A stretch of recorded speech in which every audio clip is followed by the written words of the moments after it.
Hi aspirants. இன்றைக்கி வந்து பார்த்திங்கன்னா நம்ம மாண்புமிகு முன்னாள் முதலமைச்சர் ஜெயலலிதா அம்மா அவர்களின் பிறந்தநாளை வந்து மாநில பெண் குழந்தைகள் பாதுகாப்பு தினமாக நம்ம கொண்டாடிட்டு வரோம் இல்லைங்களா. அதுக்கு முன்னாடி தேசிய பெண் குழந்தைகள் தினம் ஜனவரி 24 சரிங்களா, அதை நோட் பண்ணிக்கோங்க. ஜனவரி 24, பிப்ரவரி 24 வந்து நம்ம தமிழ்நாட்டுக்கு வந்து மாநில பெண் குழந்தைகள் பாதுகாப்பு தினம்.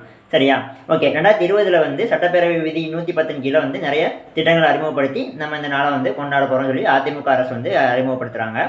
என்ன அப்படின்னு பார்த்தோம்னா, நம்ம அரசு அந்த பெண் குழந்தைகளுக்கான ஆதரவற்ற அனாதை பெண் குழந்தைகளுக்கான இல்லம் சொல்லி ஒரு இது இருக்குது சரிங்களா. அதில் வந்து வளர்கிற பெண் குழந்தைகளுக்கு வந்து 21 வயசு ஆகிட்டு அப்படின்னா அவங்களோட பேரில் ஒரு பேங்க் அக்கௌண்ட் ஓப்பன் பண்ணி அவங்களுக்கு 2 லட்ச ரூபா நிதி வந்து டெபாசிட் பண்ணுறாங்க.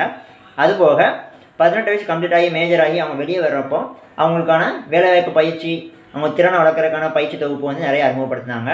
அதுபோக அவங்கள அந்த இல்லத்தில் வந்து வளர்ப்பு பெற்றோர்கள் சொல்லி இருப்பாங்க, பராமரிக்கிறதுக்கு வளர்ப்பு பெற்றோர்கள் இருப்பாங்க இல்லையா, அவங்களோட வந்து மாத உதவித்தொகையை வந்து 2000 ரூபாயிலேருந்து 4000 ரூபாயாக இன்க்ரீஸ் பண்ணாங்க. ஓகேவா, 2000 to 4000. ஓகேவா, சரி.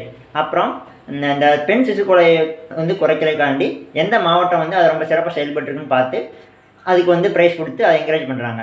ஓகேவா, இது அப்புறம் கவர்மெண்ட் ஜாப்ஸ்லையுமே அவங்களுக்கு அந்த அனாதை இல்லத்துலேருந்து வளர்ந்து வராங்க இல்லையா பெண் குழந்தைகள், அவங்களுக்கு வந்து முன்னுரிமை வழங்கப்படுது.